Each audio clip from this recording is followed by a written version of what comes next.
guys! Welcome back to my channel!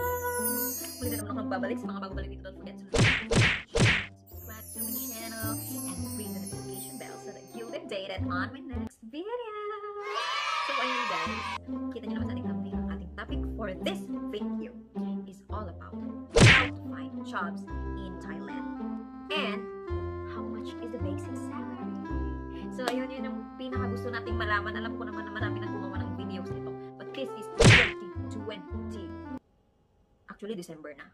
2021. Yan. So, anyways, kaka-vlog ko lang kanina all about this skull candy review. So, nag-shower lang ako. And then, eto na, vlog ulit. Ganito talaga ang buhay.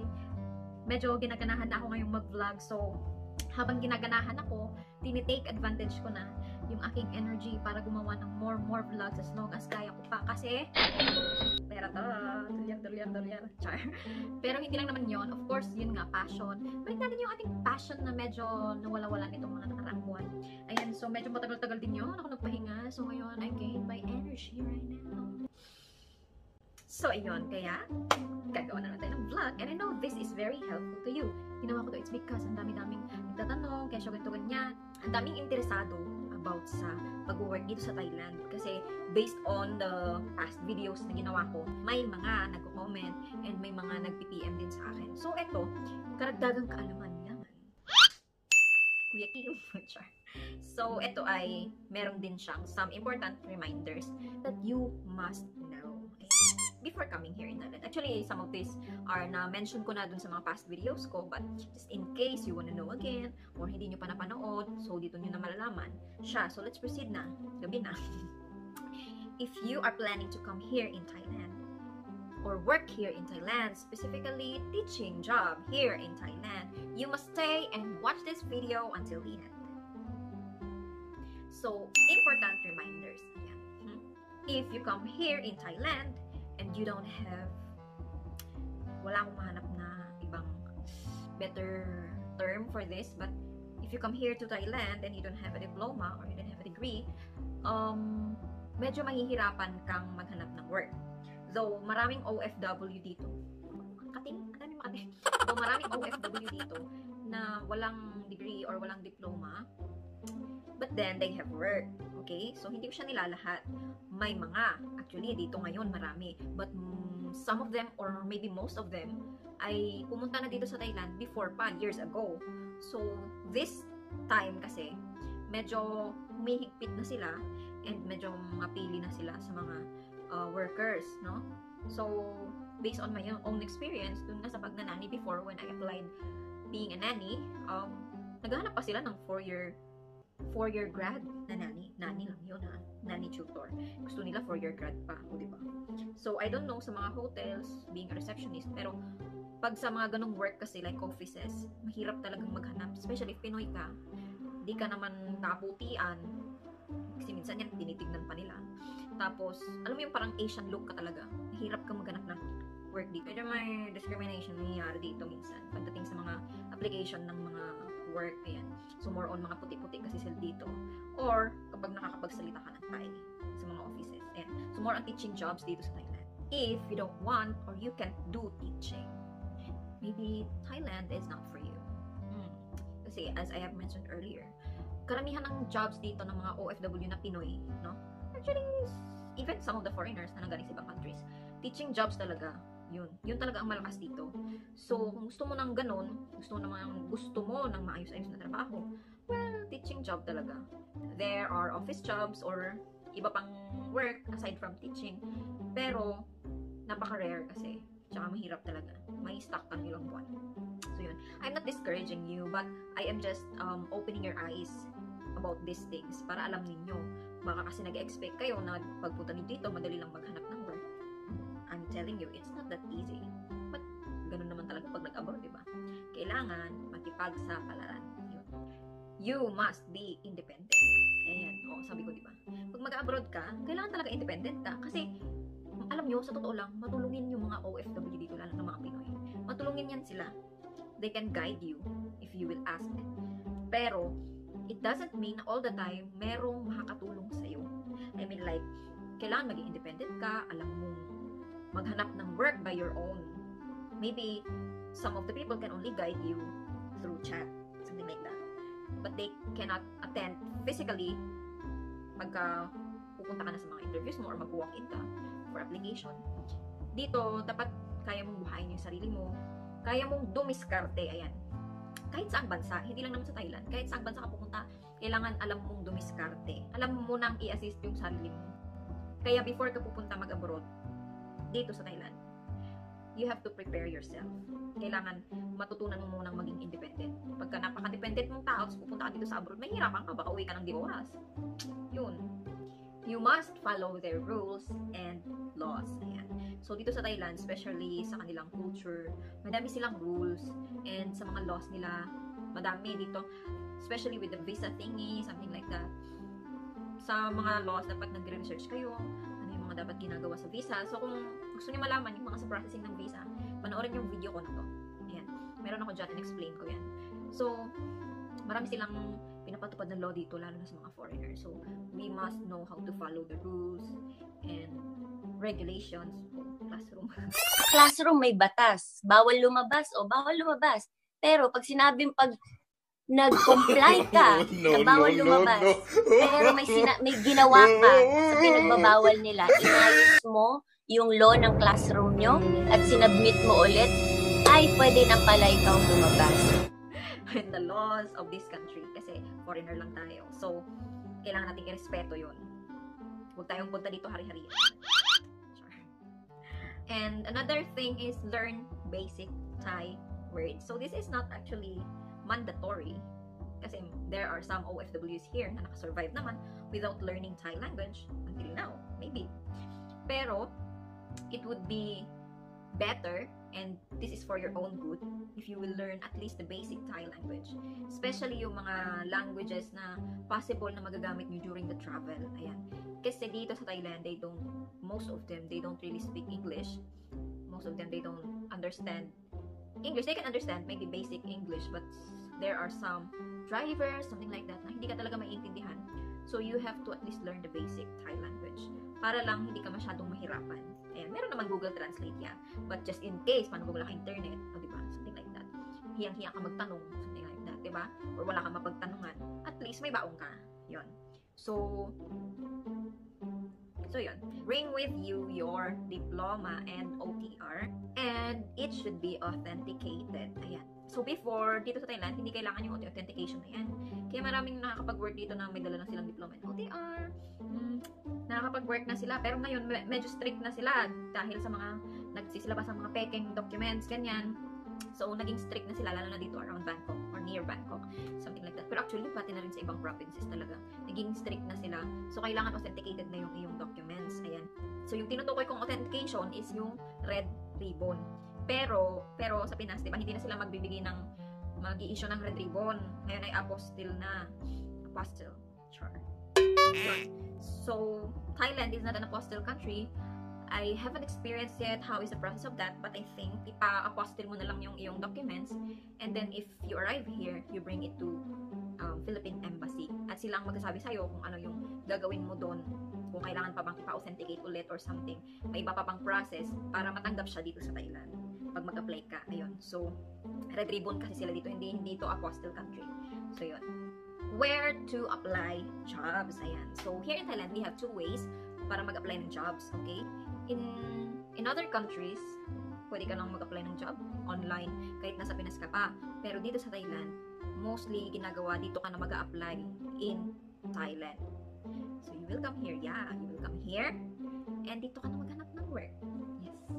Kasi, they would prefer someone na nandito na mismo sa Thailand pagka mag-apply ka. So, kung mag-apply ka, nasa Pinas ka pa, either tatanggapin ka nila ba't hindi nila sagot yung ticket, or iuhuli ka nila sa list kasi hindi ka nila priority. Something like that. But yung ate ko, sa Pinas siya nag-apply, sa Pinas siya na-interview, and then, nung natanggap na siya, bumili siya ng ticket, lumipat na siya dito.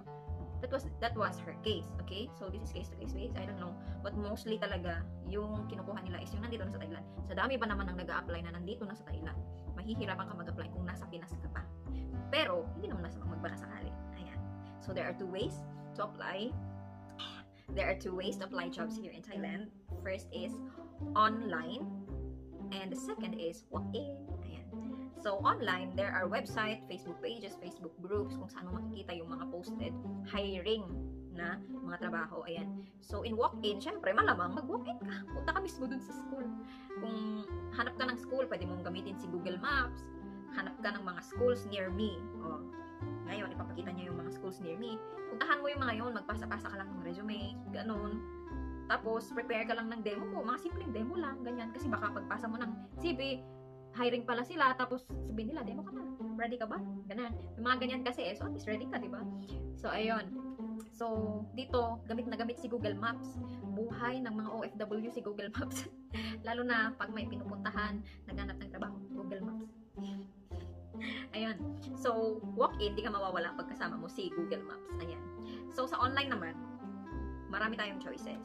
Ayan. So, meron tayong Adjarn. Adjarn.com. Ayan. Website yan. Kung saan, ayan, makikita mo dyan, mga nakapost na mga job. Marami yan dyan. Hiring, Filipino teacher, ganyan-ganyan. Meron din tayong Craigslist. Ayan. Craigslist. Madami din dyan. Actually, dito mas marami. Pag sa mga Pinoy, mas malaki ang possibility na makakita ka ng job dito sa website na to. Ang kater ba? Kumain na naman sa akong chicken. So, another one is this one, Teaching Jobs. It's a Facebook page. Meron din silang Facebook group at meron din silang website. So, i-check nyo na lang dyan sa page nila. Andyan na lahat yon, group and website. So, Teaching Jobs. Dyan naman, medyo unti lang dyan yung mga offers sa mga Pinoy. But then, try nyo lang. Malay mo yun, makakita kayo, di ba? Kasi more on ano yan sila, parang mga white people. Tsaka white din may-ari ng page na yan. And ito naman ay SWD Kapamilya. Ayan, SWD Kapamilya, yan yung group ng mga Pinoy dito sa Thailand. So, this is a Facebook group. Ayan. So, medyo ingat-ingat lang kayo dito, kaya nakikialam sa mga issue dyan, kasi maraming issue dyan eh. Medyo ma-issue ang mga Pinoy dito, char. Ayun, so, dito, pwede kayong magtanong kung meron kayong mga katanungan regarding sa mga processing ng visa, ng mga documents, something like that, experiences, dyan kayo magtanong kasi magaling sumagot ang mga Pinoy dyan. Maraming tutulong sa inyo dyan. And minsan may mga nagpo-post din dito ng mga hiring na schools or kung saan man yan, nanny or office jobs, ayan. Dyan, pinopost naman nila. Or magtanong, pwede din kayo magtanong kayo, may ano po ba dyan? Sino po dyan may alam na hiring po na pwedeng applyan? Ganyan. Ayan, magko-comment na yan sila, yung mga may alam. Kasi, maraming members yan. Kita ko naman, thousands yung members niyan. So, another one is, dalawa yan SWD Kapamilya, Thailand. Ayan. So, dalawang Facebook group yan. Medyo, kahit dito, wag din kayo makikialam sa mga issue dyan. Maraming issue kasi. May mga makita kayong issue, lagpasan nyo lang, scroll up, ganyan. Huwag na kayo nakikialam. So, dito, pwede din, gano'n rin. Pwede kayong magtanong, pwede kayong tumingin ng mga post, ganyan. So, yan, very helpful to mga pages na to, Facebook groups na to. Ayan. And, take note, ayan. Ito, NES, pag NES, sinabi, NES, that means Native English Speaker. Ayan, hindi tayo yan. Okay, ito naman non-NES, NNES, or non-NES. Ayan. Yan yung mga non-native English speakers, which, doon tayo belong. Ayan. So, dyan tayo mga Filipino. But minsan naman, in-specify naman nila yan na we need Filipina teacher, something like that. Pero, pwede nyo rin applyan yung mga non-NES, sabi nyo doon, or NNES. Pwede nyo applyan yung mga yan. Belong tayo dyan. Pero tignan nyo naman yung difference ng kanilang sahod, ganyan. So, pagka NES, huwag kayo nasisilaw kasi pag may nakikita kayo mga 50,000 kindergarten teacher, English teacher, 60,000. Sabi niya doon, huwag kayo masilaw doon, hindi yun para sa inyo. Sa ano yun? Mga native speaker yun, native English speaker. Ayan, sa mga puti, ganyan. So, yun yung rate nila sa mga native English speaker. Sabihin, let's just admit na meron talagang discrimination, ganyan. Kahit saan naman din. Pero dito, yan, meron yan. Hindi mawala. Discrimination of, I don't know. Basta, mas gusto kasi nilang binabayaran ng malaki yung mga puti, mga foreigner na, mga farang. Yan, farang tawag nila dito. Ayan. So, I don't know if it's the school or the parents. I think the parents. Kasi syempre, sila nagpapaaral, parents. Mas gusto nila ng mga farang na teachers ng kanilang mga anak. So, mag-Asian ka, lalo na mukhang-mukha kang Asian. Medyo X ka, char. Pero pag may skills ka naman, if you have the passion, if you have the ability, enthusiastic ka, magaling ka naman din talaga, knowledgeable, smart, ayun, kuha ka naman din. And you can achieve those salaries naman in the long run. Ayan. So, yun, the basic salary. Ayan, the basic salary is 18K to 25K sa mga Pinoy. Truths. Ayan. So, 18K to 25K. Hindi ko sinasabi na lahat. Okay? Kasi merong mga schools dito, may agency din dito na nagbibigay ng 30K for the basic salary. I don't know lang kung nag-increase yun. So, basta yun yung basic salary nila, 30K. But mostly, there are only few na nagbibigay ng ganung amount. But mostly, 18K to 25K. Swerte ka na pag may 25K ka. Mayaman yung school mo. Ganun. Pero, may mga schools na barat, syempre magbibigay lang sila ng 18K to 20K, ganyan. Mostly talaga 20K. May mga mailan-ilan pa rin na nagbibigay ng 18, 19, ganyan. Pero, mostly ngayon, nasa 20 pataas na siya. Yun. Kasi masyado naman talaga mababa yung 18 and 19. Mababa talaga yun. So, yun. Pag minalas-malas, 18K, 19K, minsan pa may 17K. Hindi ko alam kung until now, 17K pa rin sila. Pero, meron. Ay, oo, meron pa. May schools pa na ganun. Bihira na nga lang. Pero meron pa. May schools pa na nagbibigay 16K. Actually, 16K. Ayan, basic salary. 16K. But mostly ngayon sa mga schools, private schools, ganyan, nasa 20K pataas na siya, 20K to 25K basic salary. Ayan. So, actually, nag-ano naman siya, nag-increase naman siya. Depende sa school kung yearly sila nag-increase or every 2 years, ganyan. Depende, iba yan kasi sila ng rules, ganyan. Pag di nila nakikita na deserve mong mag-increase, hindi ka i-increasean yan. So, ikaw kailangan mo ipakita na deserve mong mag-increase. Ayan. So, yung mga Thai people, gusto nila ng mga teachers na diligent. Ayun lang, tamad-tamad. Gusto nila enthusiastic, ganyan. Active. Yan, di ba? Palatay-latay, ganun. Active ka dapat. Tapos, walang ngiti, smiley face. Thailand is a land of smiles. So, of course, they would love to have a teacher who smiles a lot. Just not too much. Yan. So, gusto nila yung mga masayahin, ganyan. Especially pag sa mga kindergarten teacher, syempre, hindi naman pwedeng, okay, class, how are you today? Hindi naman pwedeng ganyan ka magturo, neng. Dapat, hello everyone! How are you today? Are you good? How's the weather today? Okay, something like that. Ganon ka, dapat ka energetic, ganyan. So, yun yung mga gusto nila. And another one is most of them don't require a foreign teacher that can speak or understand Thai language naman. Hindi naman nila nire-require yun. But some of the schools, nababasa ko lang dun sa mga ads, na sabi nila parang mas prefer nila yung medyo nakakaintindi at nakakaalam magsalita ng basic Thai. So, may mga ganong schools na gusto nila yung foreign teacher nila, ganon. But mostly, they don't really require. Actually, they discourage pa nga na mag-speak ka ng Thai sa school kasi para daw ma-force yung mga bata na mag-learn ng English ba? Para kausapin ka nila, ganon.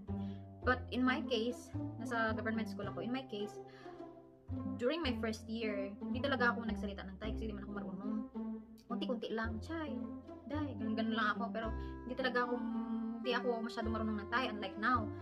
So, I was talking to them in English. Nag-discuss ako in English. Kung may hindi ako mai-discuss sa kanila ng maayos, hindi talaga nila maintindihan, hindi ko ma-action or whatsoever, walang picture. Ginagawa ko, tina-translate ko siya sa Google Translate. But then, hindi talaga ako nagsasalita ng Thai. Pero, wala naman silang eagerness na matuto ng English para kausapin ako. They would rather not talk to me at all than learning English language.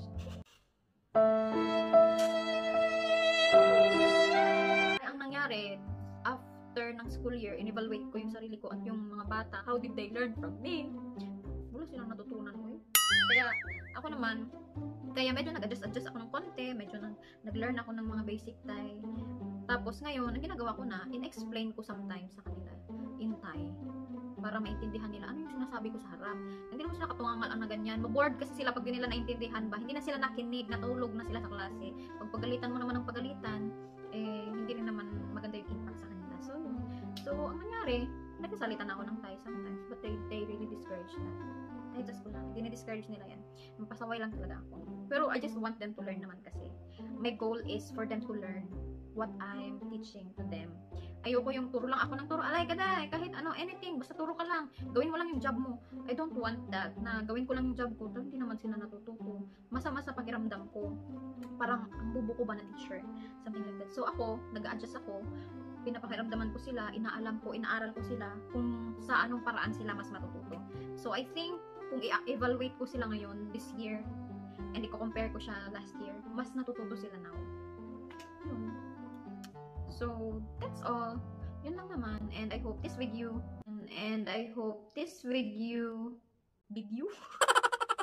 so, I hope this video help you a lot. Ayan. So, kung gusto nyong makita yung mga Thai videos ko about Thailand, anything about Thailand, meron akong language tutorial, meron akong tour, kung gusto ninyo, meron akong mga videos na ginawa, or vlogs na ginawa, yung mga activities sa school, para lang makita ninyo yung background ba kung anong buhay dito sa Thailand. Ayan. So, before kayo pumunta dito, at least meron na kayong idea. Ayan. So, punta lang kayo sa aking channel, go to the playlist, hanapin niyo dyan ang playlist na Thailand. Ayun. Doon yung makikita lahat yan. So, yun lang guys. Thank you so much for watching. Naantok na ako. Sobra ubos na ang aking energy. Lobat na ako. Goodbye guys! Missing someone